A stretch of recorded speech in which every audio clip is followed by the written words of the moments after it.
and they showed him just popping pills, which was interesting. It was Advil, CJ. Advil. When he said that sure. on the broadcast, Sure. I just... Wait, who said it? Reggie. Okay. Reggie had a generational run on the jaw injury analysis. Oh my goodness. It's like we know what it is. We understand. We don't care about their overall health and well-being. Like we're dumb. Yes. Let's go. Go ahead. You know what that is? That's that good pain med. Knock it out. How much sleep did you get? Don't ask questions you All don't right. want the answer to. You good over there? No. Lost sound? 4 Lost hours. sound? You got sound? Yeah. Okay. 4 hours. You got 4 hours. I know. That's not bad. It's almost a You just 2 normal hours. night's What? sleep. 2 hours short? 2 hours short 2 of a hours normal short? night's sleep. Yeah, you good. You got a nap plan? Oh, do I have a nap? What's the day? Today? Yeah. Mentoring Yeah. still happening? Okay. The children might not see me later this afternoon. I looked at Roser, I go, can I have tomorrow off? And he was like, yes. And I was like, why am I asking you this like you're my boss? When I'm really sleepy, I do not want any noise. But you have a song that you have to listen to all the time. Did you listen to a song today? Oh, yeah, I did. It was a relaxing song, actually. Wake me up before I go? No, it's called Velvet Go by to sleep Kirby. Oh. It was in Insecure season 4. Velvet by who? Kirby. Okay. And if I remember correctly, it was played over a montage of, God, tough start to the brain. Issa and Lawrence. Like of them being all intimate, Oh. if I remember correctly. Okay. I don't know, it's a nice little song. All right. I enjoy I it. can't believe they ended up together. Me neither. He I just really- popped up in something recently. He's in some commercials. No, but he just popped up in a show that I was watching. Oh, really? And again, He now did. what was he the in? missus was watching it, and she screamed, Lawrence. I was like, Yes, oh, look I at had him. the same experience. We'll figure it out. Do our best to figure out whether or not Lawrence is in Running something. Point. That's that Kate where he Hudson is. basketball 'Cause show he's that the I never coach. returned to. He's the coach. coach. He's you the didn't coach. return to it? No, I watched like 4 episodes and said, this is too girl bossy for me. What's up, everybody? It is Wednesday, April 16th. It's gonna be a good day, I promise. Jessica Benson with you from the Grind City Media Studios in Memphis, Tennessee. CJ Hurt behind the glass. Coming up on today's show, a disappointing finish for the Memphis Grizzlies in their first play-in game. They lose to the Warriors. They will now have an elimination game on Friday against either the Mavs or the Kings. We will spend a long time talking about last night's loss, about looking ahead to Friday's game, what that could look like, the various options, which is the better option. We'll do a lot of Grizz talk. DeAngelo Williams will join us about 40, 50 minutes in. We never know what we'll chat with him about, so we will find out. And then we will take a look at tonight's play-in games, that game between the Mavs and the Kings. We'll look at some of the other NBA series. We'll do a little WTF stories to lighten the mood, to end things on a positive note. We're not gonna try to be positive. It's a Wednesday. You know what you say. If you make it to the Wednesday after the Grizzlies lose a play-in tournament game on Tuesday because they can't inbound the ball, you're allowed to have a bad Wednesday.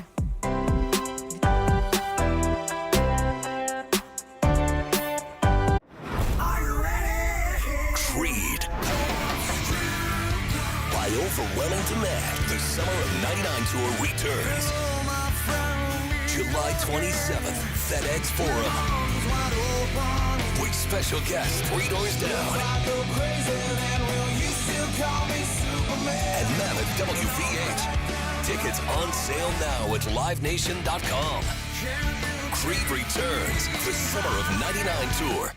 Kroger shoppers and Grizz fans, one exclusive last-minute discounted ticket deals texted straight to you during the Grizzlies 2024-2025 season. Sign up with the new Kroger buzzer beater deal. Fans can sign up by texting Grizz to 636-479 or visit your local Kroger store in the Delta Division and scan the QR code. By signing up, you agree to receive recurring automated promotional and personalized marketing text messages from the Memphis Grizzlies. Consent is not a condition of any purchase. Message frequency varies. Message and data rates may apply. Double your chances to win all month long in March with 2 big promotions. On Fridays, embrace the madness and win a share of $150,000 in cash and free play. On Saturdays, starting March 8th, go for the gold and win your share of up to $10,000 in cash and free play in the 80K Fool's Gold giveaway. Enjoy live entertainment all month long and play for your chance to win big in March only at Southland Casino Hotel. Must be 21 or up. Play responsibly. For help quitting, call 800-522-4700. Thanks for showing up, Memphis. Nothing compares to catching your Grizzlies IRL. And that all starts with buying tickets at Ticketmaster, the official ticket marketplace of the Memphis Grizzlies and the NBA. Ticketmaster gets you to the game so you can catch every highlight. Put that jersey collection to use for the next game and get Grizzlies tickets at Ticketmaster. Whether they're here at FedEx Forum or on the road, Ticketmaster's got your back when it comes to scoring tickets. And there's no better brag than saying you saw it live. I never in a million years would have ever thought that John Cena's final run would be as a heel. I love it. I love it. Once they saw this from The Rock, They knew it. Everybody knew it except for Cody, which was so good. great camera work by And then the WWE. kick. Yeah, I don't think WWE gets enough credit for the camera work and the production quality. I mean, it is incredible. Tune in to Grind City Wrestling weekly on the Grind City Media app and on the Grind City Media YouTube channel. Debo traded from San Francisco to the Commanders for a 5th round pick. There's no other sport where you would get a player of his ilk for a 5th round pick. Over under total yards for Debo. If they set it at 1,000, you think he hits that over? Total yards? Total yards from scrimmage, total yards. Yes. Okay. Yes. The Odds Couple, live at 2 p.m. on YouTube at Grind City Media and the official Grind City Media app.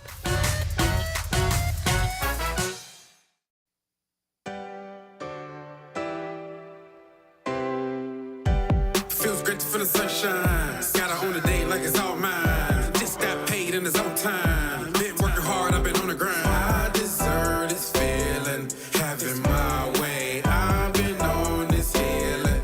This is my day. The sun's out, ay, let's have a little fun now. Ay, I wanna let it all out. Ay, that's what it's all about. Ay, ay, 'cause I deserve this feeling, having my way. I deserve this healing. This is my day. Grind City Media presents The Jessica Benson Show with CJ Hurt. Live from the Grind City Media Studios on YouTube at Grind City Media and the official Grind City Media app. Hello, everybody. Happy Wednesday. Happy April 16th. Happy day. The play-in journey continues for the Memphis Grizzlies because they lost last night, but it's not over. We're all going to be here at FedEx Forum on Friday when they play either the Mavs or the Kings with a chance to play the Oklahoma City Thunder on the line. What a beautiful time. CJ, I wondered how I would wake up feeling after I was just sitting in this chair approximately 7 hours ago, 6.5 hours ago, talking about last night's loss on the double post immediately following the Grizzlies' loss to the Warriors. I'm just still so disappointed. But I'm also still just so frustrated, confused, shocked, angered that they could not get the ball in. They could not get a ball in! What is happening? I'm sorry. Was that scream too much this morning? You're delirious. I'm a little delirious. You want to know who else was delirious? Santi Aldama. Throw it anywhere. I don't care. And it's so funny because my dad literally just texted me, just saw a video of the inbounds play. What a fast 5 seconds. Is that reviewable? Well, Carl, let me tell you, it's not even 5 seconds. It's 6 seconds. They gave the man an extra second, 6.02. It did feel, I think because we had come back from a commercial break, it felt lickety-split fast. It was like, oh, did they even count to Mississippi? Did they even do one Mississippi? Yeah, they gave him like 800 Mississippis. They gave him a full 6 seconds. And that was the best you could come up with. You fight all the way back. You put together a pretty damn impressive second half. And I've hit the table twice and that hurt my finger.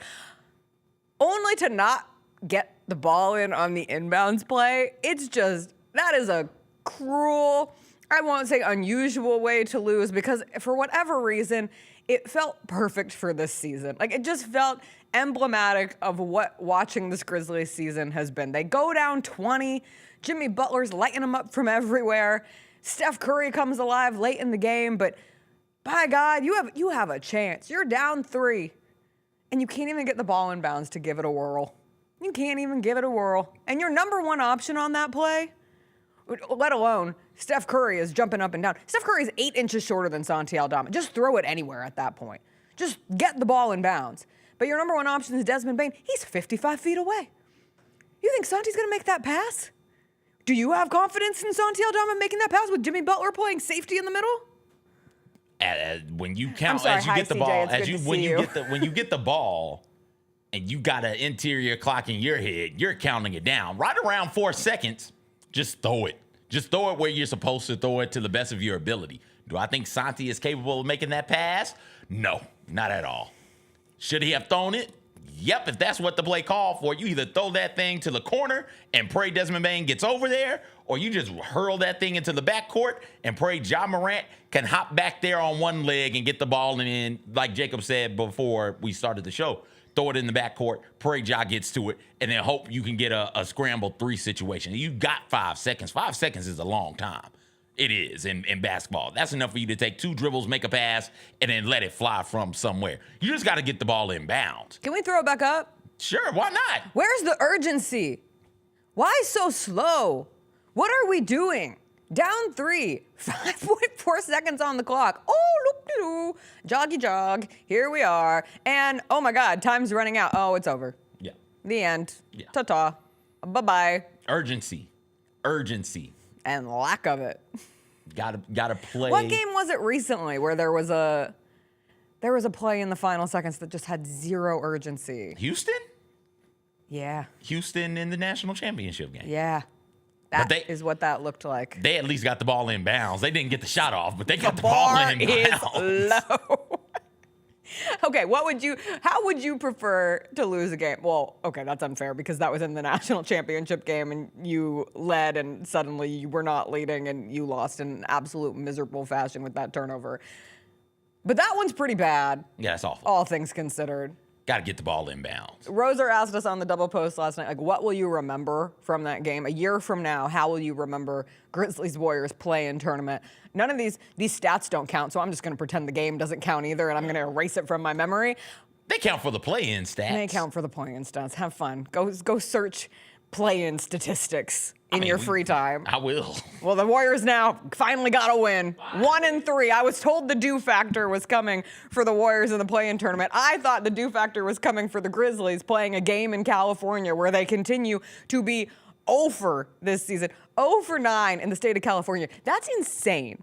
I have to know if there has ever been a time in the history of this organization that they haven't won a single game in the state of California all season long. Where the hell is Sean Coleman at when you need him? Sean Coleman always has a stat. Give it to me, Sean Coleman. I need to know if this has ever happened before. But I will remember the fact that they couldn't get the ball in. That's a memorable yet disappointing end to the game. The other thing that I will remember is that I went into this game saying this version of the Warriors was beatable, or at least there was reason to believe the Grizzlies could get a win over this Warriors team because there isn't the inevitability factor of Warriors teams past. And I regret saying that because even though the Warriors in their totality might not have the inevitability factor, Steph Curry still does. Like, Steph at the end of this game, he gets his thumb taped, and Devin said if he hits the first 3 he takes after getting his thumb taped, I'm throwing my laptop into a wall. I thought Devin was going to throw his laptop into the wall after that Steph 3. And then this one is just like, he's just constantly moving. And you get to and he has this moment there, but the double pump fake that Steph Curry ends up doing on Scottie Pippen Jr., whoop, whoop, and there he goes. There was a time where it was early in the third quarter, and I looked at Roser, and the Grizzlies are down single digits at this point, but I look at Steph's stat line, and he's 2 of 6 from 3. And I just aggressively like circle it with my finger in midair and I say, that's the scariest stat of this box score thus far. Because at that point, like it's all Jimmy Butler. Jimmy's pressuring the defense inside and out. Jimmy had his highest scoring quarter or highest scoring half as a member of the Golden State Warriors with 21 in the first half. Off the bat, you're like, I don't know, maybe guard Jimmy Butler? Maybe get a hand in Jimmy Butler's face? Santi Aldama? Anybody? No? Okay, Jimmy's gonna hit another three. And it's Jimmy buckets and it's playoff Jimmy. And that was a dumb foul. That was a dumb foul. Go, you're rolling. No, I'm looking at Don't another let the foul make you upset. Dumb foul. The point being, you do still get this feeling that Steph Curry is going to turn it on eventually. It's a big game. It's at home. It's just who he is. And then what does he do? He has 3 threes. He has 15 points in the fourth quarter. And that is precisely the vision that the Warriors had when adding Jimmy Butler at the trade deadline was, all right, we still have Steph Curry. Let's add another number one option in Jimmy Butler. And Jimmy can go off for 3 quarters, and then we get this version of Steph in the fourth, and bada boom, bada bing, we're advancing to play the Houston Rockets in the first round of the playoffs. And you had Jimmy Butler talking after the game, going as far as saying that he's Robin to Steph's Batman. It's a pretty damn good Batman and Robin they've got in Golden State. And yet the Grizzlies still had a chance. They still... I don't want to go back to the inbounds over and over and over again, but it's constantly going to situate itself in there. But I thought outside of Steph scoring down the stretch, like his ability to get free to get the inbounds, the Grizzlies were sending doubles at him on both of those inbounds, and he still was able to get the ball, gets to the free throw line. There's a level of confidence in Steph getting to the free throw line. And then even Steph guarding Santi on the inbounds. He's jumping up and down all around. That's not on Steph. That's not on Steph. Okay, then why did Santi not throw it in? Because he's not a smart basketball player. Why would you throw that to me like that? Like I got you through the alley, I had to freak the oop, all right? Like you count 1, 2, 3, 4. I just got to get the ball out of my hand. Also, lack of urgency. Steph did not deter Santi from doing anything. Also, tough play call. Tough play call. Luke breaks open immediately. You Why throw is the Luke ball in the game? Because he's a shooter. Oh. And Is he? I don't remember it. didn't he shoot the It's ball? been forever. It's been shot 84 some. years. You know what I was going to start the show by saying? That Chris convinced me not to, and now I'll bring it up here as we show this play for the 850th time. Right. Luke breaks open right there and throw it there. Throw it to Ja, throw it to the corner. Right there, the ball's got to be out, going somewhere. I'd rather have Ja inbounding it and you just do a quick get it back to him and try for something. I get it in a world where you're up 3, perhaps the Warriors foul up 3, whatever. My larger point is Steph had jack shit to do with that play not happening. He didn't do anything. He's jumping up and down and moving all around. Like, I'm not giving him credit for that. That's not. Give credit to Steph for a bunch of other things in that game. Yeah. Not for that. That's on the Grizzlies players not executing appropriately, not moving with urgency, and then Santi just freezing up. Like, that's what we've seen this over and over again. I was going to say yesterday was April 15th, which I always think of April 15th as a day. It just like triggers something in my brain. I'm like, why does this day sound familiar? Payday. Well, it's also the day the Titanic sunk, CJ. Please. Oh. Never forget. And just like the Titanic, the Grizzlies have some leaks that cannot be plugged up that were at this point in the season. The Titanic was supposed to be a modern marvel, wasn't it? It's supposed the Grizzlies to be with their new offense was supposed to be a modern marvel. Were they supposed to be the unsinkable ship? Wasn't that the whole like marketing campaign for the Titanic, unsinkable ship? Were we thinking about the Grizzlies coming into this game as the unbeatable team? No, and they just found new imaging, or they were able to get new imaging of the Titanic, and it was a matter of like 2 additional holes in the bottom of that boat that were the size of a piece of paper, which was the difference of it being unsinkable and sinking. It's wild. Almost as wild. I'm not going to say the whole game was wild because the Grizzlies did what they do. They put themselves in a 20-point hole early. They climb out of it. I will say the big 3 showed up. Like, I know nobody wants to... Not enough. Like CJ, I know nobody wants to come in here and play like positive Patty coming out of that game, but especially Ja Morant and Desmond Bane. Desmond Bane was great last night. Like I am not going to sit here and say Desmond Bane has anything to apologize from last night's game. 30 points. He was great from the 3-point line. He got downhill. He did what we said yesterday. Give me downhill Des, eyes on the basket, not on the passing, and give me fly by King Des, big 3-shot Dez, and he came up in critical moments for this team that allowed them not just to get back into the game, but to even flirt with a lead down the stretch. Ja Morant, from the jump, locked in. The second Ja hit that corner 3 and didn't do any celebration, I was like, oh, he's in. Like, I wouldn't have cared if he did the celebration, but it did symbolize something to me. Better late than never. Could have been locked in like that long before now. Well, he's been locked in play-wise. Like, I'm not going to criticize how Ja's played in the last handful of weeks. He has been a consistent force for this team, and lost in all of the nonsense discussion has been that Ja has been on a tear and has been putting together the best stretch of his season. But he had, I think, 7 of the first 11. It was him. It was Jaren hitting a couple threes early. And even when, like, Ja threw that pass to himself off the backboard, he went between Jimmy Butler's arms, off the backboard, and then finished with his left hand.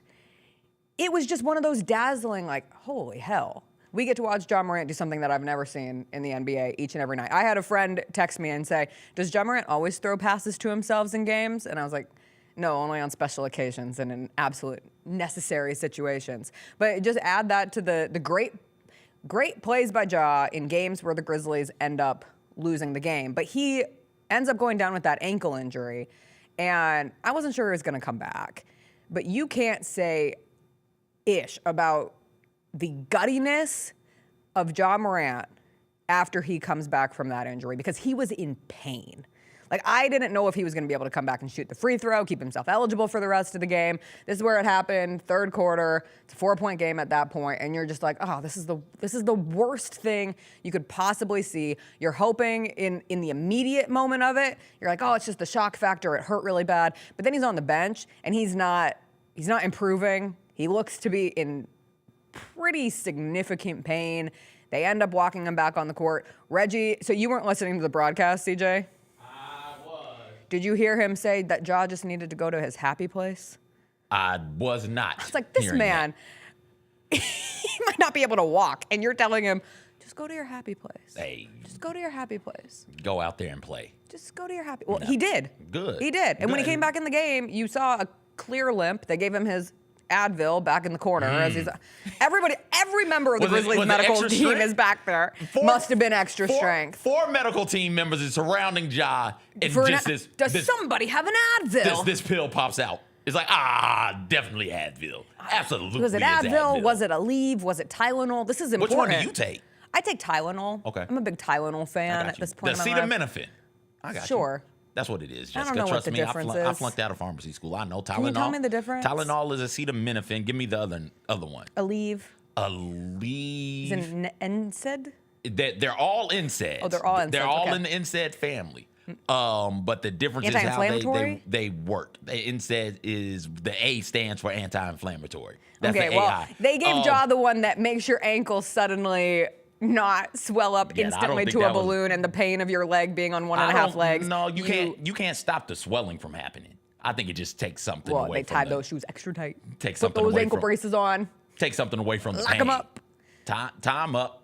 Take something for the pain and get out there and limp your ass up and down the court. Let's go. I will say maybe that factored into the final play of not having, trying to play towards a hobbled Ja. I don't know. Now the big question is if he's available for Friday. He said he is. He said he's planning to play Friday. He should be available to play. Of course he should be.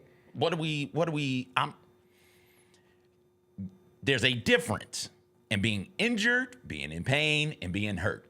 If you're injured, you don't play at all. If you're hurt or in pain, suit your ass up and let's go. Be it the play-in, playoff, regular season. Get out there and play. Go and compete.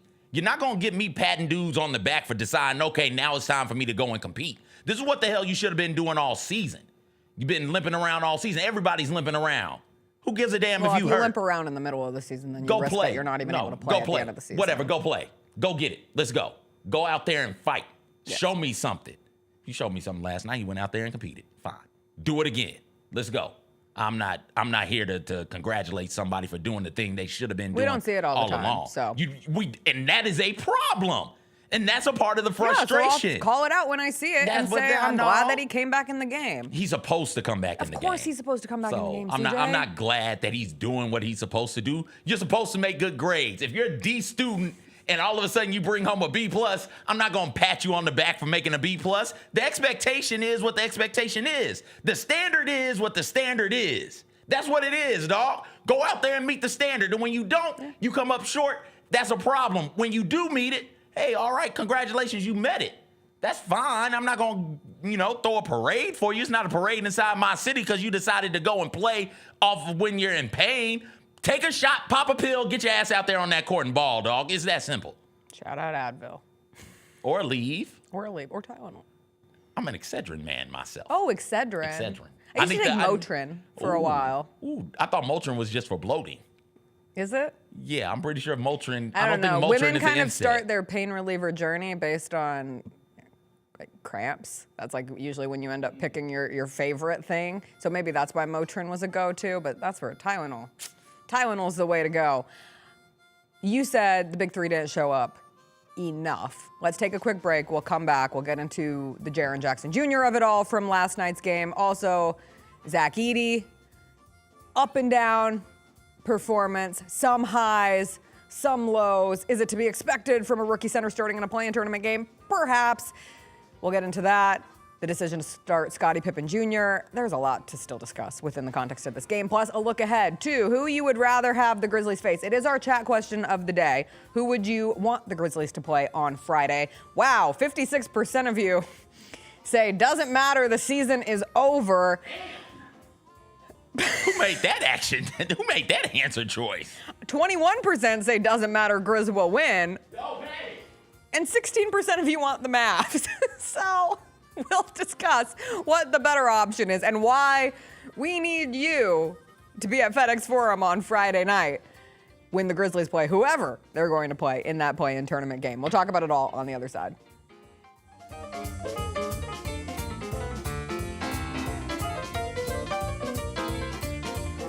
We touched on this earlier, the panel here, about what really has been the mainstay of the Grizzlies, and that's Jaren Jackson Jr. Trip has just been awesome. He's posting guys up. He's stronger than he's ever been. He's physical, and he's scoring all type of ways. Hey, Grizzlies fans, be sure to tune in to Grizz Beat, where the panel and I break down all things Grizzlies and take a look at the rest of the NBA as well. The show is live every Wednesday, 2 p.m. on YouTube at Grind City Media and the official Grind City Media app.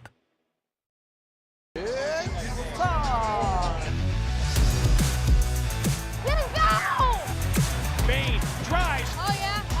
Close. He hits and the Grizzlies have the lead. Yeah! Jaren with a knockaway. Good defense.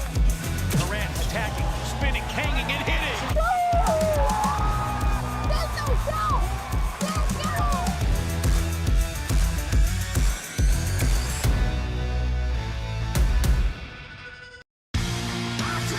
Shinedown. Dance Kid Dance Tour. Live in Memphis. FedEx Forum Saturday, August 30th. With special guests, Bush and Morgan Wade. Get tickets now at livenation.com. Shinedown, live in concert.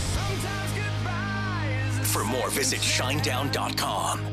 Thanks for showing up, Memphis. Nothing beats catching your Grizzlies IRL, and nobody knows that better than you. So next time you want to hit up a game, Ticketmaster's got your back with tickets to every upcoming matchup. Whether you're catching the Grizzlies at home or on the road, you'll find tickets at Ticketmaster, the official ticket marketplace of the Memphis Grizzlies and the NBA. Keep putting that jersey collection to use and get Grizzlies tickets today. There's no better brag than saying you saw it live. See you courtside again soon, Memphis. Tony was the defensive guy, but Zebo was the offensive guy. So you could speak to this. It's way worse when you're getting doubled, right? You got triple. I had went through that for it. When I was in Portland, me on the team, you got triple. You hear me, Rose? You can't talk about those. You got to talk about triples. You got triple team. This man was scoring on 3 dudes. Swing, TA.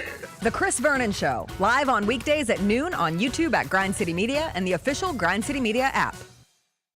I see people who look like me and were born probably in the same decade as me, watching all of these young people jump into the transfer portal and saying, it's ridiculous. You got to stop thinking about this like it's a normal college experience. It is not.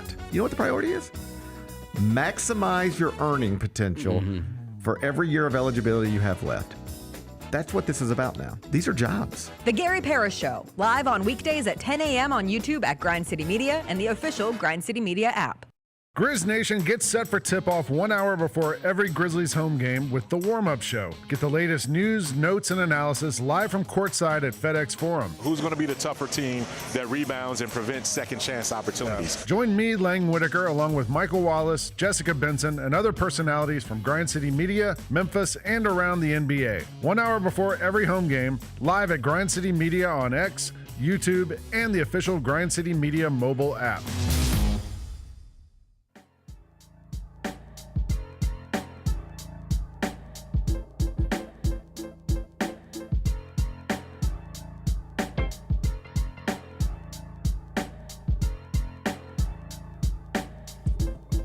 Welcome back.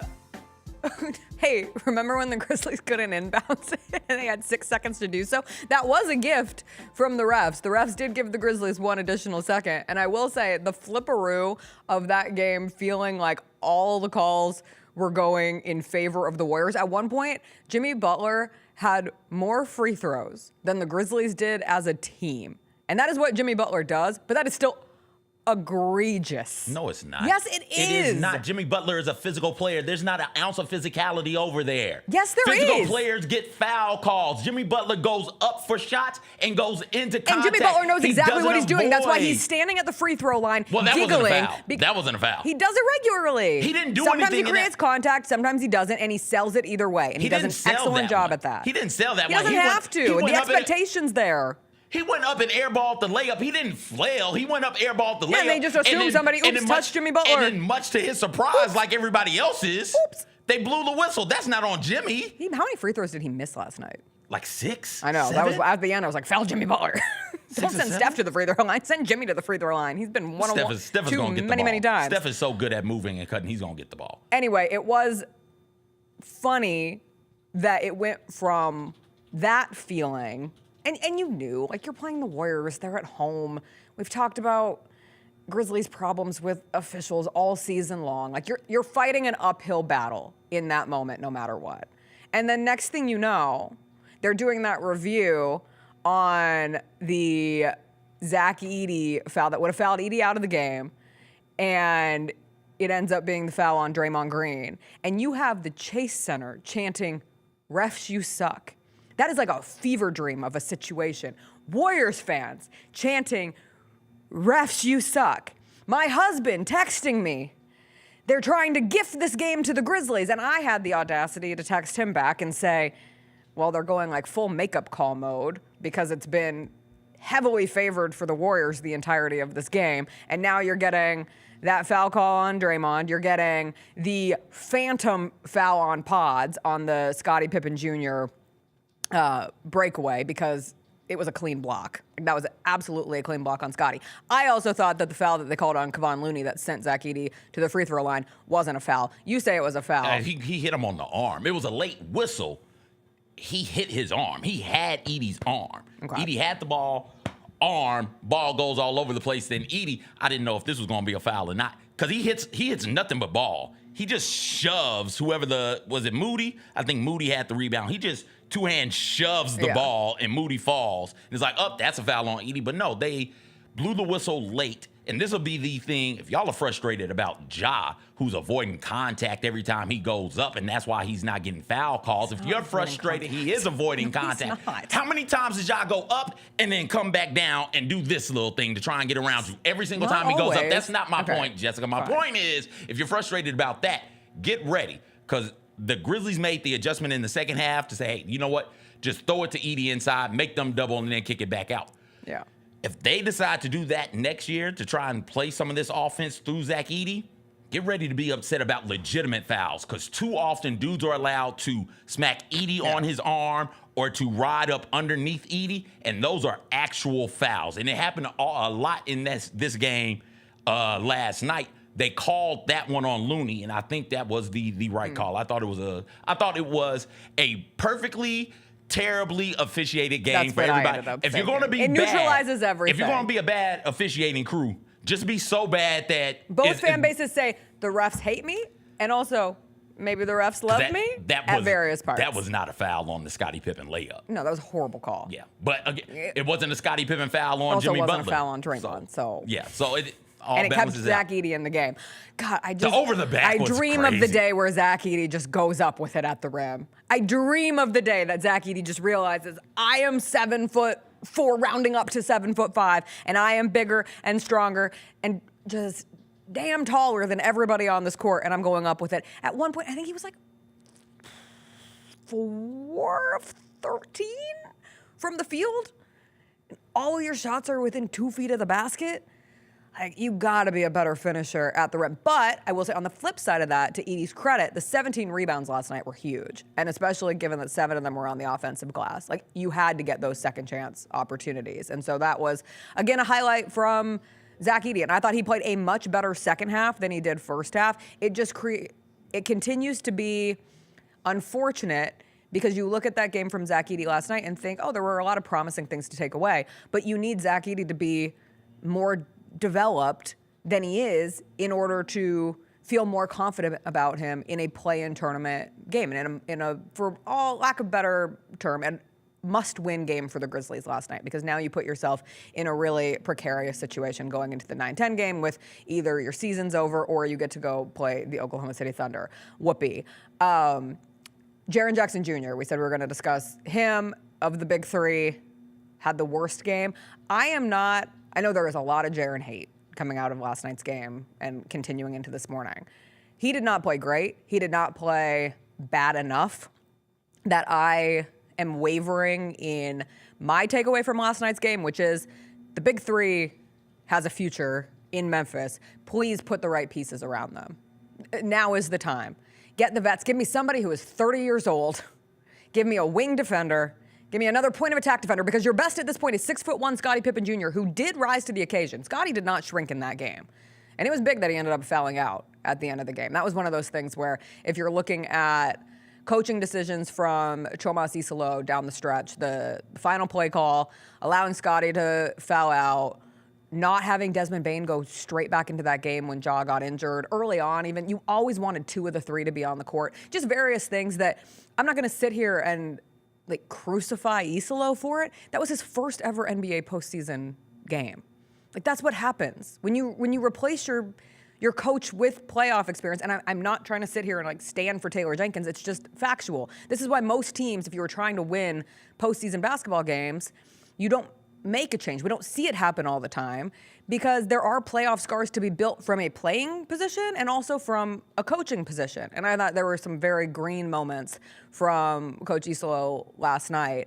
And yes, he has the experience in Euroball and everything that he did with Paris basketball and great success there, but it's just always going to be different. But as it pertains to Jaren, he's just got to get out of his head.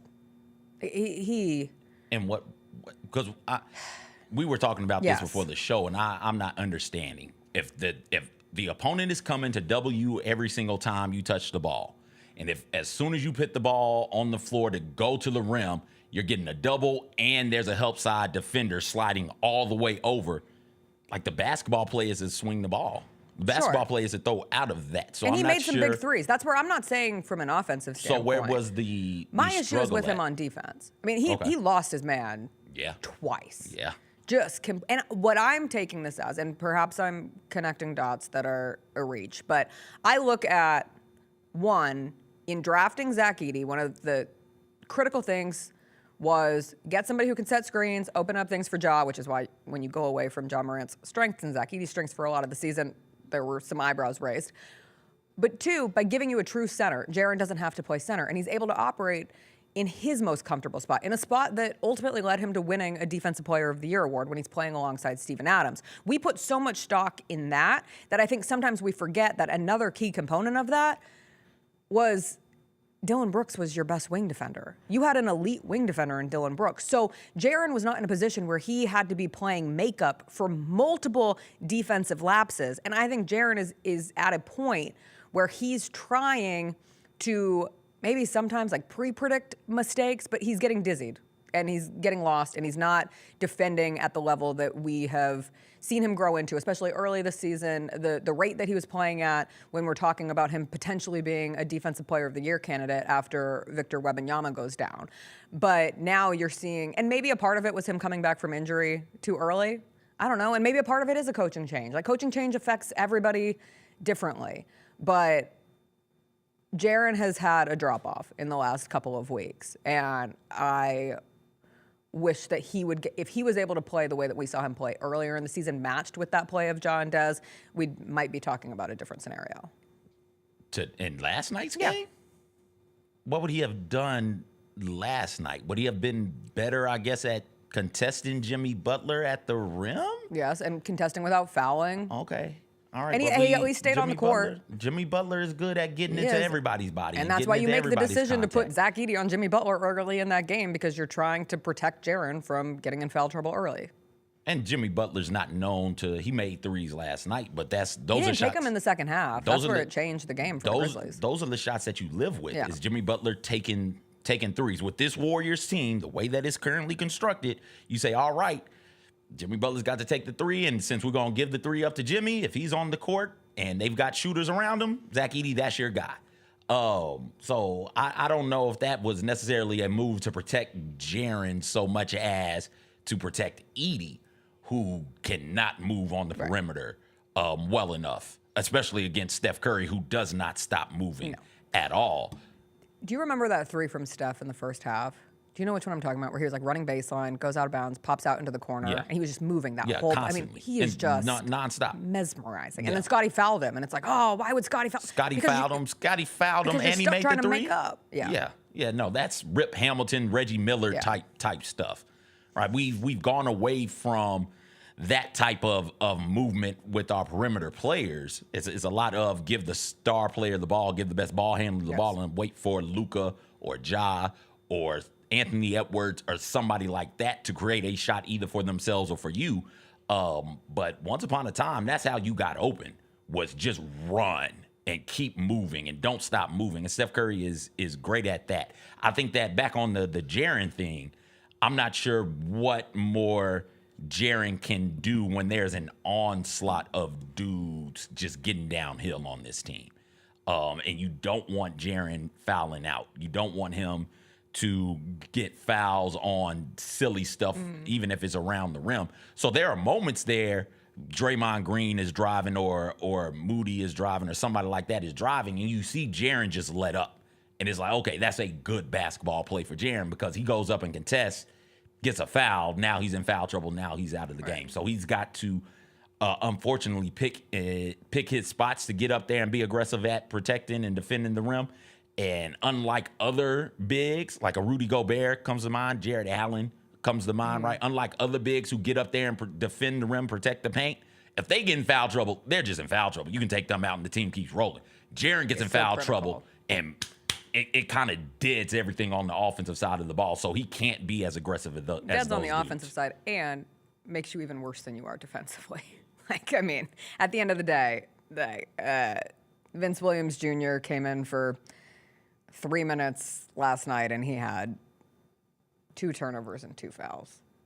Yeah, it was bad. I mean, he was on, and then he was off. And he didn't start. They made the decision to start Scotty, which proved a great decision. Great decision. Scotty, again, did not shrink, defended Steph, tough, physical with him, frustrated Steph to a certain degree. But Vince Williams Jr., I don't know if we see him on Friday. We hadn't talked about the turnovers.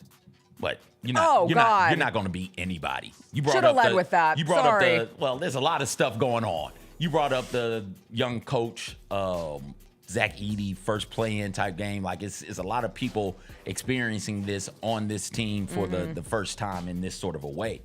But none of that matters if you're going to give up 27 points on 20 turnovers. My father told me he was going to do 25 push-ups for every Grizzlies turnover. 25? 25.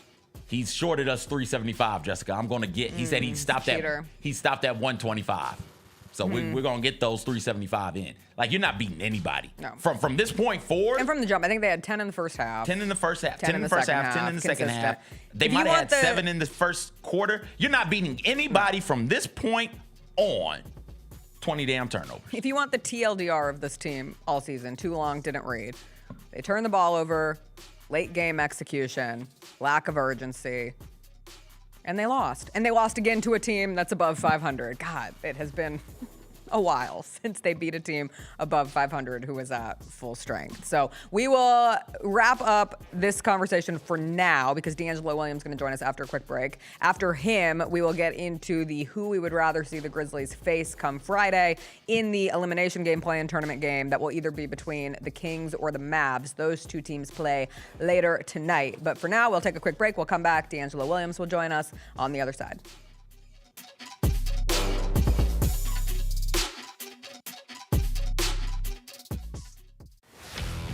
Let's face it, there's a lot of trash talk in basketball, but the great teams let their performance do the talking. Like Ford F-150 with Pro Power on board, a class-exclusive industry-first feature that turns your truck into a mobile generator and leaves the competition speechless. Ford F-150, official truck of the Grizzlies. Greatness starts here at your Mid-South Ford dealer. Class is full-size pickups under 8,500 pounds, GVWR. Grammy, Academy, and Golden Globe Award-winning superstar, Mary J. Blige, live in Memphis. The For My Fans Tour, live at FedEx Forum Saturday, April 19th, with special guests Neo and Mario. Get tickets now at livenation.com. The iconic Mary J. Blige for one night only. Thanks for showing up, Memphis. Nothing beats catching your Grizzlies IRL, and nobody knows that better than you. So next time you want to hit up a game, Ticketmaster's got your back with tickets to every upcoming matchup. Whether you're catching the Grizzlies at home or on the road, you'll find tickets at Ticketmaster, the official ticket marketplace of the Memphis Grizzlies and the NBA. Keep putting that jersey collection to use and get Grizzlies tickets today. There's no better brag than saying you saw it live. See you courtside again soon, Memphis. Tony was the defensive guy, but Zebo was the offensive guy. So you could speak to this. It's way worse when you're getting doubled, right? He got triple. I had went through that for it when I was in Portland. Me on the team, he got triple. You hear me, Rose? You can't talk about those. You got to talk about triple. You got triple team. This man was scoring on 3 dudes. Swing, T.A. The Chris Vernon Show, live on weekdays at noon on YouTube at Grind City Media and the official Grind City Media app. I never in a million years would have ever thought that John Cena's final run would be as a heel. I love it. I love it. Once they saw this from The Rock, They knew it. Everybody knew it except for Cody, which was so good. great camera work. By And then the WWE. kick. Yeah, I don't think WWE gets enough credit for the camera work and the production quality. I mean, it is incredible. Tune in to Grind City Wrestling weekly on the Grind City Media app and on the Grind City Media YouTube channel. Debo traded from San Francisco to the Commanders for a 5th round pick. There's no other sport where you would get a player of his ilk for a 5th round pick. Over under total yards for Debo. If they set it at 1,000, you think he hits that over? Total yards? Total yards from scrimmage, total yards. Yes. Okay. Yes. The Odds Couple, live at 2 p.m. on YouTube at Grind City Media and the official Grind City Media app. In honor of George Foreman, decided to do a pick 6 on 6 greatest heavyweight boxers of all time. Number 4, my guy, Mike Tyson. There is no greater feat that I've had. Like, if I had my Mount Rushmore of things that I've accomplished in my life, the very first time I beat Mike Tyson in Mike Tyson Punch-Out. Get all of your HBCU sports and culture news by tuning in to HBCU Huddle with CJ Hurt and Mike Wallace. New episodes drop every Thursday on grindcitymedia.com, YouTube, and Spotify. Join the club. Oh my gosh. I don't know what y'all hate about me being right. I'm going to pray for you. Welcome back. It's Wednesday. Oh, my earpiece just fell out of my ear. Hold on. Oh, it's stuck. Terrific stuff. One day it's going to get content. logged like I know. in I'm a there. little nervous about that. Someday it's just gonna get lost in How there. many times have you had something stuck in your ear? Never in the ear canal. I had an earring that got embedded inside my earlobe. Ooh, that sounds When I was a painful. ball girl for a basketball tournament, a player's foot went straight into my ear and shoved the earring inside, and the team doctor had to like cut it out. Nice. Yeah, it was a good time. Anyway, speaking of good times, DeAngelo Williams joins us on Wednesday, and he joins us now. DeAngelo, how you doing? I'm not doing too well. I was already annoyed before I got out here, and CJ just made it worse. I know. Welcome But to I my think life. I think we've talked about this before. Mm-hmm. But I guess the question is well, it's not even really a question. You tell me and be honest with me. So you have a friend that borrowed something from you. They broke it while it was in their possession. Who pays for it? The friend. The friend. Easy. A friend volunteers to do so also. Yes. Like, hey, here's your chainsaw back. Sorry, I broke the chain. I'm gonna replace it. I'm gonna pay to fix it, Here's or I'm the gonna get money you for the a new chainsaw. chainsaw. If I don't got it right now, I'll get it real soon. Don't worry about it. Oh, so it's never, man, that old ass, it was this or it was broke when you gave it to me. Like, No. If it was broke when you gave it to him, they should have reported it before. They should have reported it to you before they even started it. You got to do it like Write it up. like you do a rental car type situation. Yes. And you just walk around and Yeah. inspect everything. Do Like, a little hey, inspector. that scratch right there was there before I grabbed it. Remember that. That's such an easy All right. question. yeah, it's been a difficult one over here because they're not taking responsibility of the fact that they broke it. I'm not fighting that it was old. I'm not fighting any of these things. What I am fighting though is I'm fighting for the fact that my wife just called and just threw my train of thought off. I hate when that And happens. also, is your radio on? Yeah, it is. My Yeah, turn bad. that down, dog. Damn. My bad.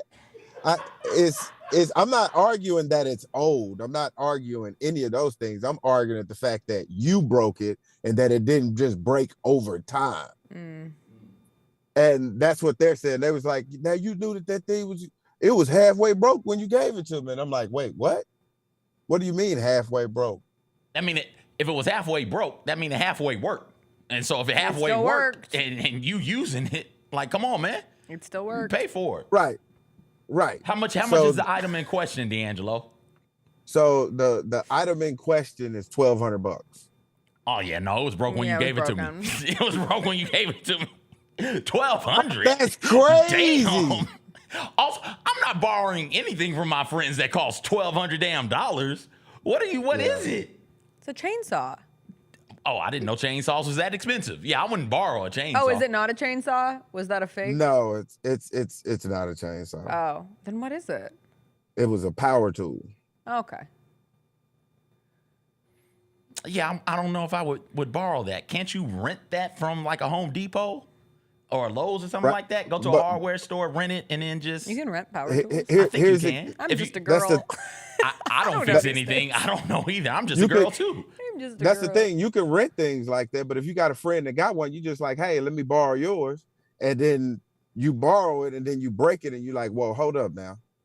Like, what do you do from that point on? So how when you say it's broken now, is it Yes. like is there like a visible something or another wrong with it, or did it just die? Yeah. So the $1,200. It's an attachment that goes on one of the tractors. Mm-hmm. That's why it's so expensive. Gotcha. Well, it came back and the axle was cracked on it or broke. a cracked axle. Yeah, that's on you, player. That's user error. Well, they're not saying that it's user error. They're saying that it's the fact that it's old. And I'm like, bro, you know how many times I used it? And they was like, exactly, because you used it so many times. Note to self: don't borrow a power tool. It might just die. No, or you break the axle. No. What are other things that you're too afraid? So I got a limit. If it's going to be more than like $150 to replace, If I don't. something's wrong with it? I don't want it because I will break things. I hate driving a break friend's stuff. car. Oh, I really? really hate driving a friend's Okay. car. Oh, that's my favorite time. That's No. why I shine. No. I'm the most responsible person when I'm driving your car. That's when it let me know that I, me drive too, my but I car can't reckless. affect the other drivers on the road. Something else I wouldn't borrow from. You want to know what? This is such a girl thing, but single friends will ask to try on their friends' engagement rings or wedding rings. Sometimes, like if you're, I swear, this is a girl thing. You guys aren't going to understand.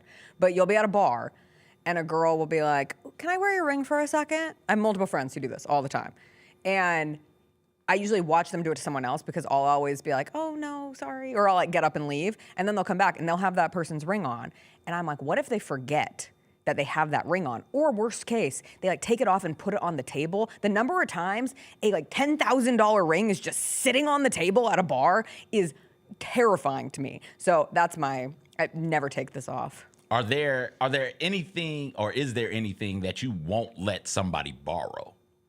I never take this off. So mine's my the ring. You let people borrow books? Yeah. Okay. But I read all my books on my phone, so it's more me borrowing books and then I never return them. You let me drive your car? In a desperate time. How desperate? Like if you had to drive me to the hospital to get checked after I tore my Achilles. Like if you hadn't had your That's car. rude. That's rude. I can't just take it for a spin down the street. No. No, it's only for her self-benefit. What type of friend is she, DeAngelo? No. I didn't bring my lunch today. I want to ride. You got to stay up here. Let me take the car, grab something to eat. Would you let somebody borrow your house? What do you mean, borrow Like my house house? sit? No. Okay. So here's Hell here's no. the thing though. Here's the thing though. We're all kind of lying a little bit because if you feel like they can afford it, you'll let them borrow. Like, oh yeah, you can give me another one. Sure. If you break this, so I think it depends on how you value that person that's borrowing the item that they're trying to borrow. Here, you're right. Here goes another one. Back in the day, you might not roll with this, Jessica, but DeAngelo, you might. Would you borrow a friend's blank VCR tape, or let a friend borrow a tape that you think, I'm pretty sure that it's blank? Because wild stuff be on that VCR tape. But I'm gonna tell you something. That was the times, the camcorder days. Didn't know what we was popping in. Man, that camera was 345 pounds, man. You put it on your shoulder and whatever it recorded, those I feel like I have to explain this to Jessica because she missed that. I had VCR tapes. Do you ever find a tape that you should not have found? No, but it was more like something that I would record something over something important. True story. Moved to Nashville, didn't have cable. We needed VCR tapes because that's all we had was VCR tapes. Went up into the attic, found a box of VCR tapes. And so we got them all, brought them down. We're like, okay, this is Goofy Movie, this is Lion King, this is Aladdin. This one is blank. Probably got some old cartoons on it. We were right about that one. And then we got to thinking, oh no, there's more blank tapes up there. There's more. They weren't in with this box. There's more up there though. So they probably got cartoons on them too. Oh God, They no. didn't. Oh, They no. didn't. They had different things. I had to kick the children out the room. Like, hey, you guys, 10-year-old, 2-year-old, get out of here. You can't watch this. Well, just take the VCR out of the tape player. Like, no, I need to make sure ain't no more cartoons on this. So I got to sit here and watch this to make thoroughly sure. For those you know, Ron Jeremy was a star in that VCR tape. Like he was absolutely Really nice all man. in it. Really nice man when I interviewed him in college. You interviewed Yes, Ron I've Jeremy? told you this. Ron Jeremy came for an event at No, USC you on didn't. Yes, I did. Okay. Not. Yes, I did. I got sent out on one of my first MMJ assignments, multimedia journalist assignments for the student station, and it was to go interview Ron Jeremy about STD awareness. No, you So never I- told. You I told gotta- me you were what- you told me you went to the mansion. You didn't tell me you talked to That was for fun. Ron Jeremy, one of the Like, biggest, interviewed. I had a biggest, camera on my boldest shoulder. personalities in the Yes. business. Yeah. He's really nice. Was he? Nice guy. I bet he was. They say never meet your heroes, but Jessica, I got a really weird question. Like, don't judge me when great. ask I you. love how that What- starts. What did he smell like? Because he just looked like a person that just carried just like an odor with him. I I can't You know recall. what I'm talking about, CJ. You know what I'm talking about. No, don't bring me into Also, this. No, the hell I don't. This is why you don't talk about people you don't know. Apparently, Ron Jeremy was indicted on 34 sex crime charges. So I would like to recant. I'd like to recant my statement that he was a really nice guy. He could be nice to you and a sexual assaulter. For a day, Yeah. I guess. Oh my God. Oh, I thought you knew that. No. Yeah. I haven't kept up with Mr. Jeremy. Isn't he dead also? Is he? Jacob, I also thought she was being sarcastic Well, too. now just go back and say I was being sarcastic. Yeah, that's what I thought. No, But- he's alive. He's 72. Oh, I thought he was dead. No, the Bunny Ranch pimp died. That's Yeah. the one who passed away. Different guy. Yeah. Wow. Thanks, DeAngelo. This was illuminating on this this Wednesday. We appreciate you. You dragged us out of nothing but doom and gloom from the Grizzlies' loss to the Warriors last night. So. Yeah, it's all right. It's basketball. Okay. I say that because there's 4 or 5 or 6 more games in that series that's gonna happen. So no, that's what I mean by that. It's not like a one and done thing. Are you familiar with the play-in tournament? Very clearly he's not. It is absolutely a one and done thing, It is a one and, DeAngelo. well, the Grizzlies now play another play-in tournament. It's a game. 2 and done thing potentially. Yeah. So then it's not a one and done. Technically. You're right. How you gonna try to get me on a technicality? I mean, it's okay. I'll give you some credit because my mom watches the show every single day. And I was explaining the play-in tournament to her, and she goes, I just don't get it. You know, why'd they start doing it this year? I said, this year, Sharon, the play-in tournament has been around It could for be, like 5 years at this point. It could be worse because my dad will hold call on. me after this show and argue with me about the stupidity of the play-in. Jessica, I'll take the ignorance over the play-in over arguing about the play-in. Yes, DeAngelo? Jessica, you call your mom by her name? I love her so much. When she's not a I've now done it to. I called my dad Carl at the start of the show, and I just called my mom Sharon. Listen, when Yeah, my that's what I'm parents saying. are I'm like- away, when my parents are far enough away, I'll call them by their first name. Really? What are they gonna do? They're not gonna drive up here and whip my ass. I only call them that as a Look. point of emphasis when I'm storytelling. I don't call them that on the phone. For the life of me, and I don't know where it came from. I don't know who I adopted it from, but it burns me up when my kids call me by my name, and I'm like, what? Yeah, your kids What are did you young. call I me? didn't call my parents by their name until I was at least in you flirt with it, maybe like once or twice in high school. Yes, And they're like, don't yes. call me that. And then in Yes. college, when you really feel like you're an adult, and it still feels weird. They're just mom and dad. Again, your kids are living in the house with you. You can touch them at any given moment. I would not be that. But if I'm at my grandmama's house in Jackson, Tennessee, and I know she's not gonna let them get at me, I might do it. I'll definitely do it. I would never call my grandparents by their first Oh name. no, God no. I know. That's a line that I could not cross. No. Grandpa. No, Granny. Grandma. Like my grandpa would have snapped on me and been like, what'd you call me? Oh, they hard lives, man. They lived. Different lives. They lived. Hard If you- lives. If you came of as a woman and or a black woman, if you came of age in the 40s, nah, dog. I don't want none of that smoke. My Nana saw some things. Yeah, no, I don't want none of that smoke. You got it, player. Anyway, DeAngelo, thanks for reminding us it's just basketball. Yeah. It's just basketball. We'll catch up with you next week, but it's just basketball. Okay. Absolutely. Bye. That was DeAngelo Williams. I hope he gets his power tools replaced appropriately. DeAngelo acts like he's a regular person also. He act like he got CJ money. You have to act like you're a He act regular like he person got regular when you people have money. professional athlete money. That's how you stay rich. How many things in your house? We act like broke people. If 'Cause we we get are money, broke. we'd be like, yes, Nobody's let me that spend this. broke. Oh, you broke my $1,200 power tool? Don't worry about it. I'll just replace it. Rich people are like, no, you're going to replace my power tool. This is how they operate. They're smart. Do you have anything in your house valued at $1,200? You could add all of my individual possessions in their entirety. Things are expensive. I don't got shit in my house that's $1,200. I have a new bed. Okay, so we're doing furniture? Yeah. Okay, so furniture is expensive as hell. So got a couch. You mean something small. Got a couch, got a table. How much was your television? No, my television was 4. I think ours was under that. Yeah, Far flat, under that. Flat screens And it's aren't big. Flat screens aren't expensive. At least for now. I forgot about the Hey, tariffs. Before I forget about it, because, we just had so many things from the game, can we talk about the man who was eating spaghetti? Which man eating spaghetti? There was a man eating spaghetti at the Grizzlies-Warriors game last night. Where did he get spaghetti from? He was just eating spaghetti on a plate behind. They showed a shot of Tomas Isolo, and there's a man sitting behind eating spaghetti. And we were watching it in the Grind City Media office, and Luke was like, is that man eating pad thai? And that would have been kind of odd, because who eats pad thai at a basketball game? But if anyone was going to have pad thai, I would think He just got spaghetti. no, it's just spaghetti. And those look it's like... just some spaghetti. Those look like good noodles. Spaghetti-o spaghetti. Or I was going to say Franco-American spaghetti. Ooh, okay. Do they sell spaghetti there?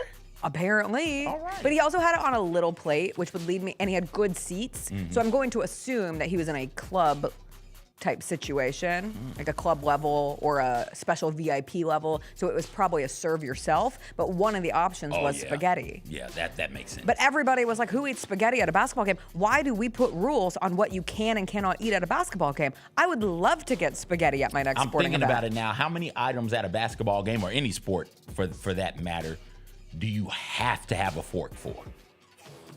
I think that's what it is. Most of the time, whatever we're eating without utensils. So spaghetti is tough. Even here with the barbecue nachos, You have should to have a probably fork use so you get the cleanup.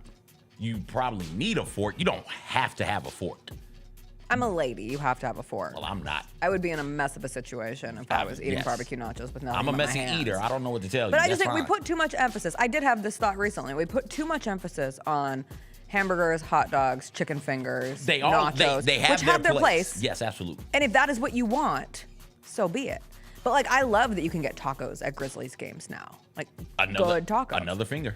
I got at the Memphis Tigers just the first round game at Climate Pledge Arena in Seattle. I got soup dumplings. Finger food. And they were delicious. And then you I got fried rice. And okay, it was delicious. That's something you need with a fork. And soup dumplings sometimes you need a little bit of fork action because they're usually too hot. Like, you got to let some of the soup out so it breathes. Wait. You can't just pop the whole thing in. No, that's how you burn the top of your mouth. I mean, yes, I usually do that with the first one, and then I can't do it with the following. Please stop. This makes me uncomfortable. I don't like this. That's how I eat them. I don't like this. Oh, I'm sorry. I thought we were talking about how we eat food. I would have twirled my spaghetti. I would have made a whole scene. Are you a twirler? Yeah. Okay.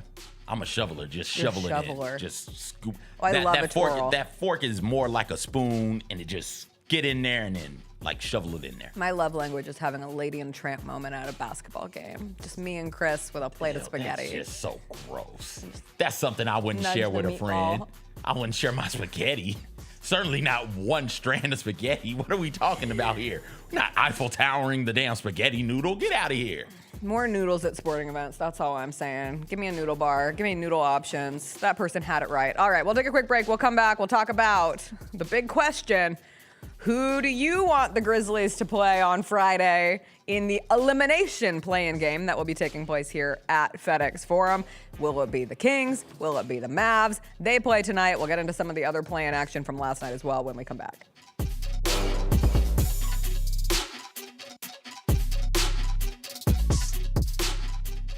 Kroger shoppers and Grizz fans, one exclusive last-minute discounted ticket deals texted straight to you during the Grizzlies 2024-2025 season. Sign up with the new Kroger Buzzer Beater deal. Fans can sign up by texting Grizz to 636-479 or visit your local Kroger store in the Delta Division and scan the QR code. By signing up, you agree to receive recurring automated promotional and personalized marketing text messages from the Memphis Grizzlies. Consent is not a condition of any purchase. Message frequency varies. Message and data rates may apply.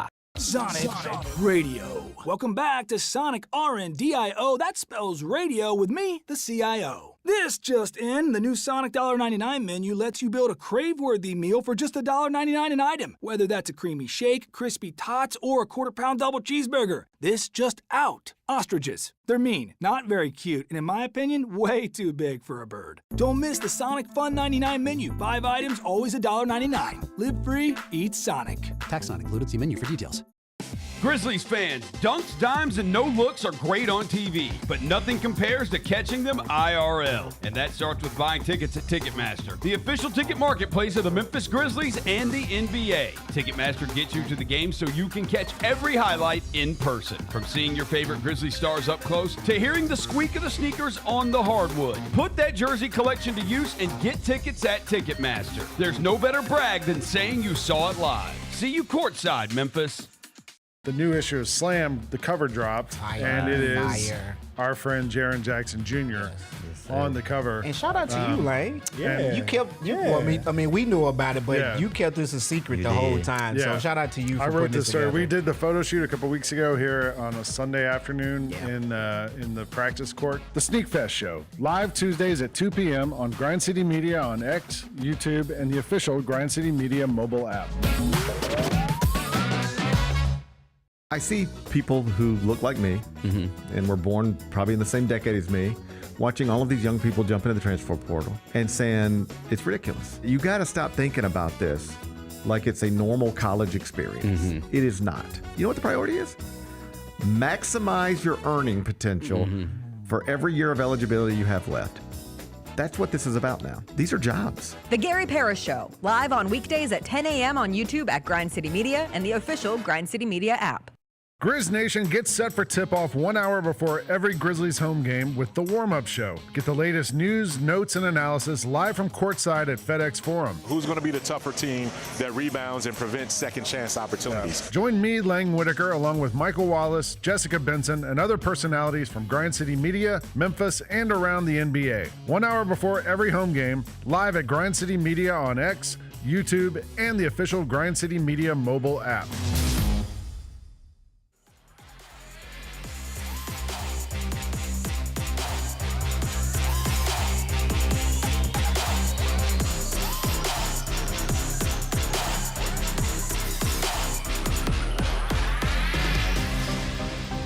Welcome back. CJ, do you remember when the Grizzlies didn't get it in bounds?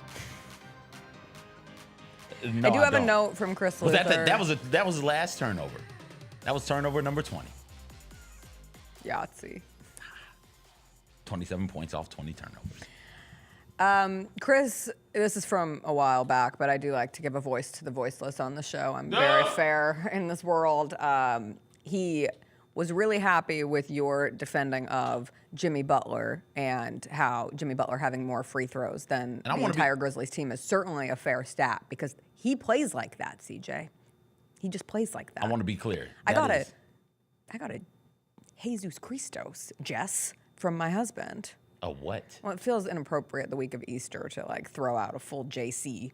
Oh, okay. But he said, you keep saying this. Look at how many free throws the Warriors have had compared to the rest of the league over the last 5 years. We're dead effing last. Steph gets no whistle. I have sat by and took that comment too many times. And then he sent me a tweet about Steph getting mugged by Scottie Pippen Jr. Steph's not physical, so like, okay, physical people get those calls, man.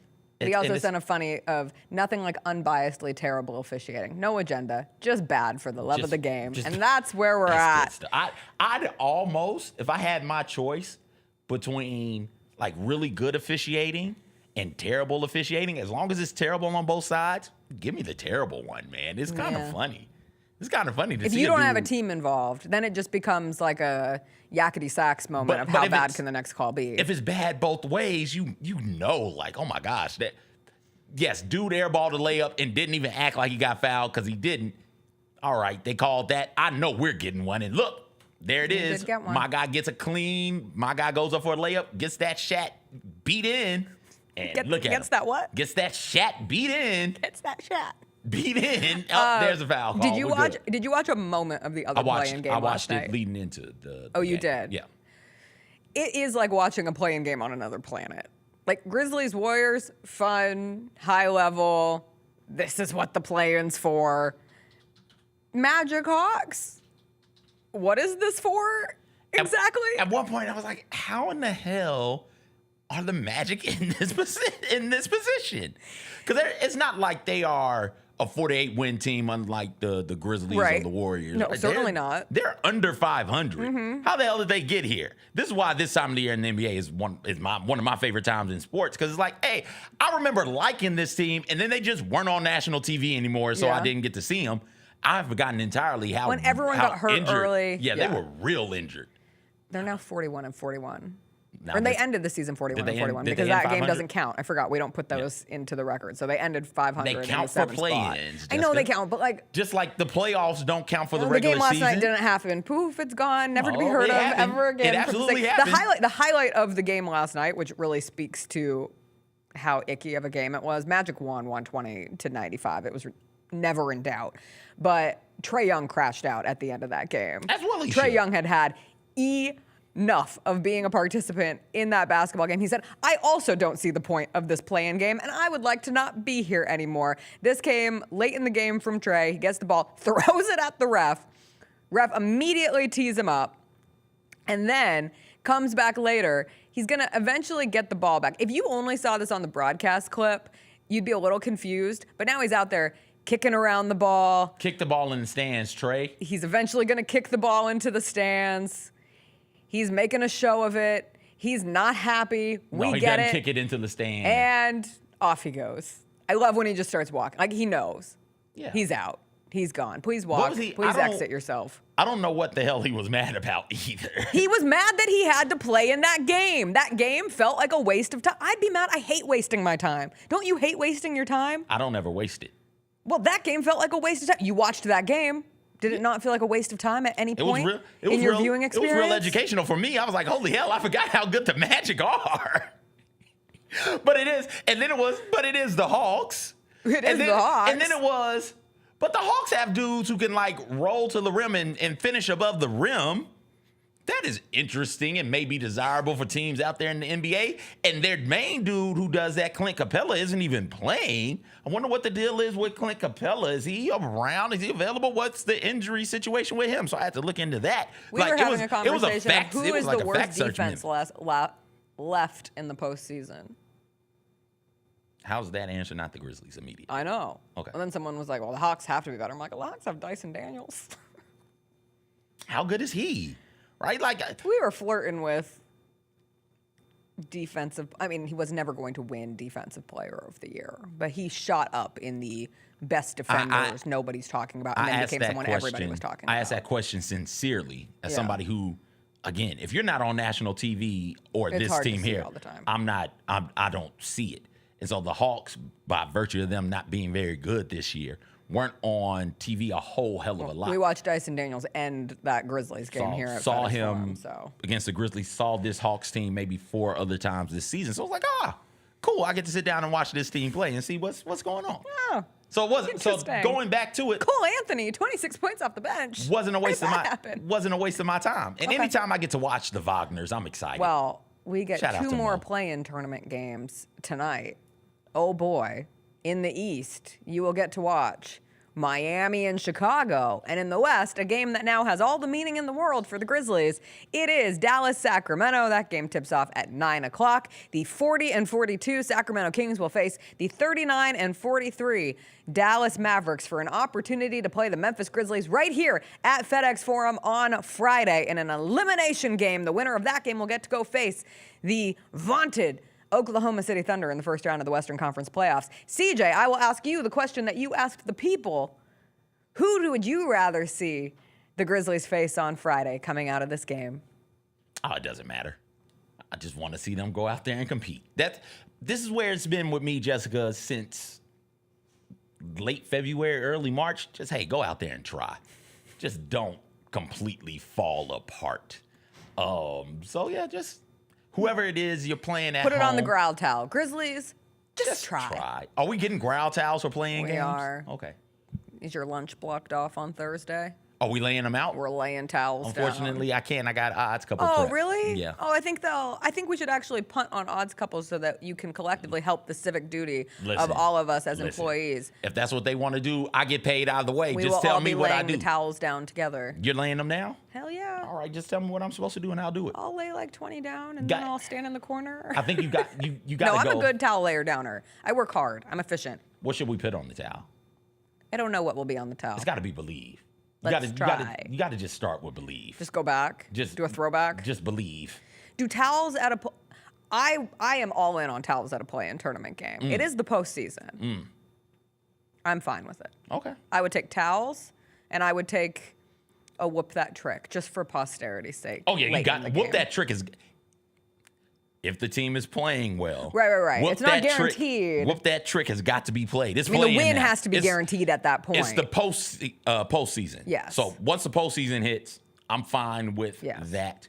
I'm also fine with growl towels and whoop that tricks during the play-in tournament. Play-in tournament games, I'm fine with it. Yeah. Bring them I out. have no problem with it. Bring them out. Some people are like, oh, it's not the play. No, it's the postseason. That's postseason playing. Put and respect not- on the not play-in playing. tournament. Not the tournament. The tournament. What do we call it? in-season tournament. In-season tournament. The IST, IST. as I'm it's fine. formerly What is it now? formerly known. The IST, the in-season tournament. It's the in-season Don't tournament we call now? it the IST still? I don't know. Well, I'm calling it the IST forever. Well, just like ist I'm it calling up it then. Staples Center forever, just like I'm calling it the Liberty Bowl forever. Breezy's coming to the Liberty Bowl. Exciting. Yeah. I have a clear opponent that I want to face on Friday. I'm fine Let with it be ground known. towels and whoop that tricks being played. I want it to be the Dallas Mavericks. Speaking of breezy, you want it to be Magic. I want it to be the Dallas Why? Mavericks because I do not want to face the kings of the play-in tournament. And by that, I mean both literally the Sacramento Kings, but also the kings of the play-in tournament. They have Jonas Valanciunas, who's played in every single play-in tournament thus far. They also have Zach LaVine and DeMar DeRozan, who have both had their fair share of play-in tournament action. Do you remember when DeMar DeRozan's daughter became the star of one of the first play-in tournaments because she just shrieked during all the free throws? Yeah, the Bulls. Was it Bulls Exactly. Raptors? Yes. Yeah. We don't need that again. We don't need that here. What if they bring her on the road? What if they bring that show on the road? She went to the first game and didn't go to the second game because she had school. This game would be on a Friday. She wouldn't have school, so she'd Fine. be able to sit so she there. can't come. She'd be I able also sit there don't and need to yell at see you. the Kings make 23s against the Grizzlies. I'll take the odds of the Mavs. They have next to no guard play. Yes, they have a lot of size. Go up against Anthony Davis and Gafford and Lively. But right now, the vibes around the Mavs are bad. They went bad to worse again somehow yesterday. The fans in Dallas weren't even allowed to have 24 hours of being like excited Wings fans for the future of Paige Beckers because the Mavs did that dumb thing yesterday where they hold a meeting where Nico Harrison, no video, no audio, but we're going to have a select number of the media come in and we're going to have a conversation about the decisions that were made. And he essentially says like, #no regrets, and then talks about how defense wins championships, throws a slight shade to Dirk, who, of all people, I don't know why on earth you would take one of the most celebrated heroes in Dallas sports history and your organization's history and decide now is the time to slander his name a little bit. It just makes no sense. They're just a down bad team. They're a down bad organization. Come on into FedEx Forum on Friday. Welcome. It's not going to be easy, whoever you play. I think if you play like you played last night, you win that game. If you play like you played last night, you win the game against the Mavericks and the Kings? Yep. Okay. All right, yeah. But last night wasn't easy. And And how's that- John Morant's ankle? Like, let's Go be out there and honest here. play. Isaiah Thomas sprained his ankle, dropped 25 points in the quarter in the NBA Finals game against the Los Angeles Lakers. Magic Johnson, Kareem, the rest of them, right? Like, I don't care about that. It's the Emirates NBA Cup, by the way. There it is. That's what it is. Sorry. Thank you. I knew we had changed it from in season. Yeah. Got to get that Saudi money in there somehow. Emirates NBA Cup. Yeah. But yeah, you're going to have to play like you did last night. You're capable of doing that and let the chips fall where they may. Take care of the basketball. Can't have 20 turnovers in a game. I said it at the start. I'll say it again. You're not beating anybody from this point on turning the ball over 20 times, giving up 27 points off of turnovers. You're just not going to do that. They shot well from three. I think they were up around 45% from three. They did well the second half in particular in the paint. They did about as well a job as you can do against Steph Curry and that Warriors offense. 120 points was scored, which I guess is okay in today's NBA. It's not atrocious. It's not 150. It's not 140. You can win games holding teams to 120 or not even holding them, allowing them to get to 120. What you can't do is have that amount of turnovers. You got to do a much, much, much better job of taking care and valuing the basketball, valuing the possessions. If you do that, I like your chances. That doesn't mean you're guaranteed, but I like your chances. Also, some have pointed out, like, oh, do you really want to get in the mud with the Mavs? Yes. If there is one statistic trend that the Grizzlies have been successful at over the last 2 months, they've won every game that they've gone down in the mud in. They have. Their last 4 games where they have held their opponent to 110 or less points, they've won. Most recently, they did it against both the Miami Heat with the Call 12 game, the big jog game winner. They did it against the Pistons on the road. They did it against the Orlando Magic. I think that's the last time I had watched the Orlando Magic or prior to yesterday's play-in tournament game. And then they did it against the Pelicans. They're 4-0 in their last 4 games of that style. So, sure. Now, a big part of that is Ja good enough to go hero mode at the end? Or now maybe you look at, can you call 22 and Dez is able to carry over from... Listen, man, you got to call somebody. You got to call one of those 3. Or call 13. Jaren was massive in not the most recent Heat game, but the Tony Allen jersey retirement night was, I think, his last big offensive output. Somebody's got to be spectacular. Desmond Bane was great last night. Not spectacular. Somebody's got to be somebody's got to do something awesome. Somebody's got to go for 40, 50. I don't think you have to go for 40-50 against the Mavs or the Kings. You would have to go for 40-50 to steal a game against the Oklahoma City Thunder, which I guess you could look at a Friday play-in tournament game as like it's a win-win. It's a win-win situation. Either you win and you're into the postseason, or you lose and you keep your draft pick and it's over. I am a winning mentality. It's only a win in that second scenario. If you find something to do with that draft pick. Right. I don't need another young person. You don't need no more rookies, please. No more rookies. Please. Bless their hearts. Just no more. They're so sweet. Really I love the youth. Really fun stories, really, really energetic, hopeful, happy. I love hope. But no, if the window is supposed to be opening, you got to get people who can help open it. And rookies just can't. No. They certainly do not. We will see who ends up being that opponent for the Grizzlies. And I understand how levels of, I'm not even going to say apathy, because it's not that people don't care. It's just, it's disappointing. It feels like all signs are pointing towards the nearing of the end. That's how I felt yesterday. Like, Roser asked, like, are you heartbroken about last night's outcome? And I was wildly frustrated, and it was late, so I was sleepy, so my emotions run a little high in those scenarios. Anyway, but I do genuinely get sad when you start to think like, oh, the season's almost over. And when ultimately at the beginning of the year, the hope is that you are going long into May. Perhaps you're getting into June if a team is making an NBA Finals run. So if you are looking at the calendar and it's April 16th and there is a chance that your season ends in 2 days, that's disappointing. And that will be a disappointing end to a season that had higher expectations than that. And so I will never subscribe to just don't try. And I don't think the team will either. Asking a group of professionals to go into Friday's game and 1-2-3 Cancun it because you want to keep a draft pick, I don't think is a very realistic mentality going in. Now, they could lose that game on their own, certainly. But I think they will try. Like you said, just try. Just try. And I will be happy with a try. And I think it's a little weird for the people out there who are against the try factor at this point in the season. Do I understand it? Sure, I can see how you make your case, because it is exhausting at times to follow this team in the 2024-2025 season. But ultimately, missing the playoffs is the worst case scenario for me and for many, and I think for the organization. Yeah. You need all those reps. You and I were talking about it before the show started. Man. This is one of those seasons that cuts deep. It's going to leave wounds. It's going to leave scars. And how many times when teams are hoisting a trophy at the end of the season, do the announcers or do the commentators or do the fans say, hey, remember all those battle scars? Remember all those wounds that healed and made us harder, made us tougher? Without them, we're not here. So this is as bad a season as it is, and it's because it's fresh, and wounds that are fresh are painful. They hurt. But when they scar over, when those calluses begin to form, when you get that ruggedness about you as a player, you're better off for it, and you can handle different high-pressure environments. This is a scar-building moment. Another one for the main three See what happens with Santi in the offseason, but throw him in that mix as well. See what happens with Luke in the offseason, throw him in that mix as well.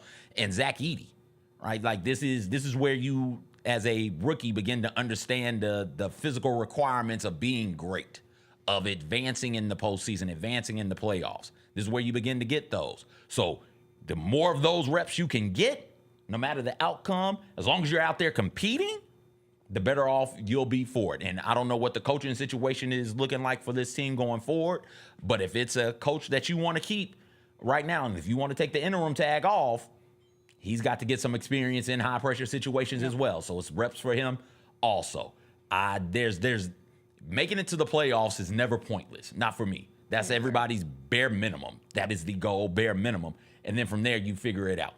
But it's not pointless.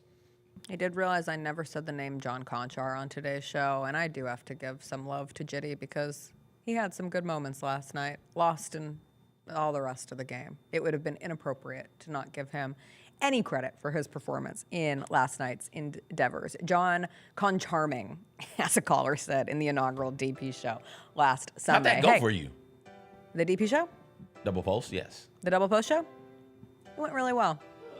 People Doing people it want again a Friday? place to discuss the game after the game. And where can people find And people can find it on double YouTube, post?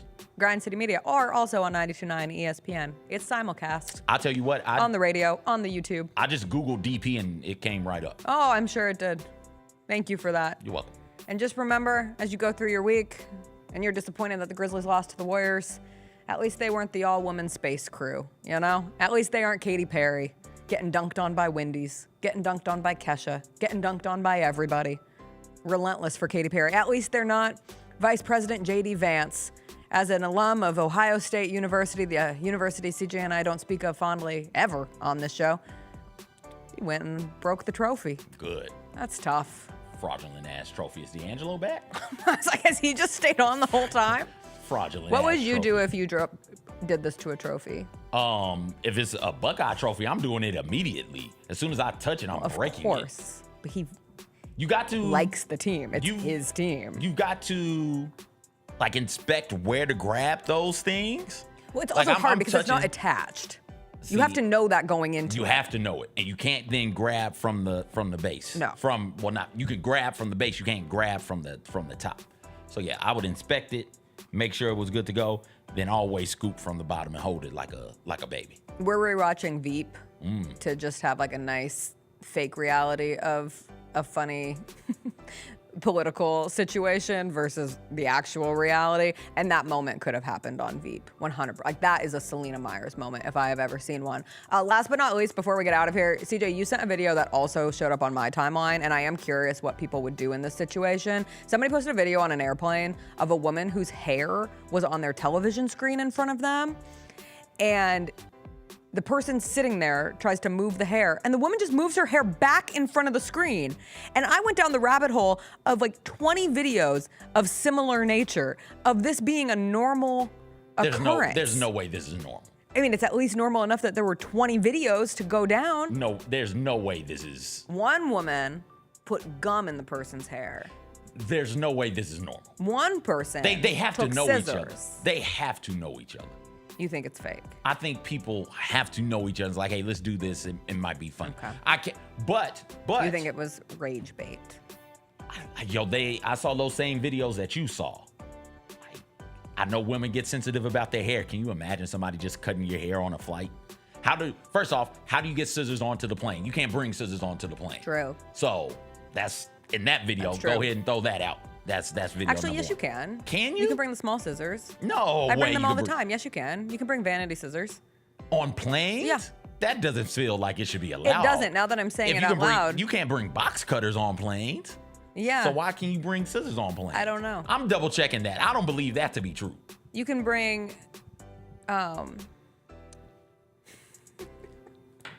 Bring the thing that plucks your eyebrows. Tweezers. Those aren't snide. Yes, they are. No, they aren't. I have like 4 different style of tweezers that all came in the tweezer package, and one of them is sharp.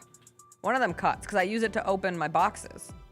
So it serves as a box cutter. I stand corrected. You can bring scissors on. Yeah, those little scissors. I have the little silver ones that you get on. Oh wow. Yeah, Oh wow. there you go. The more you know. Yeah.